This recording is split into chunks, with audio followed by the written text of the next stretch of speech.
ನಮಸ್ಕಾರ. ಸರ್ಕಾರದ ಗಮನಕ್ಕೆ ನೇರವಾಗಿ ತರ್ತಾ ಇದ್ದೀನಿ. ಈಗಾಗಲೇ ನಮ್ಮ ಸರ್ಕಾರ ಅನೇಕ ಮಹಿಳೆಯರಿಗೆ ಉಚಿತವಾಗಿ ಪ್ರಯಾಣ ಮಾಡಲು ಅನುಕೂಲ ಮಾಡಿಕೊಟ್ಟಿರುವುದು ತುಂಬ ಸಂತೋಷದ ವಿಚಾರ.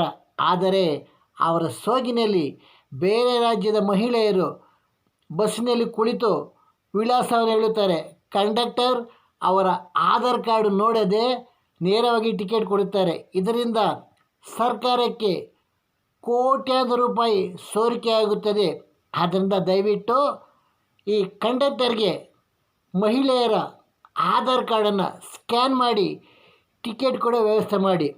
ಇದರಿಂದ ಸೋರಿಕೆಯಾಗುವ ಕೋಟ್ಯಾಂತರ ರೂಪಾಯಿ ಸರ್ಕಾರಕ್ಕೆ ಆದಾಯವಾಗಿ ಬರುತ್ತೆ.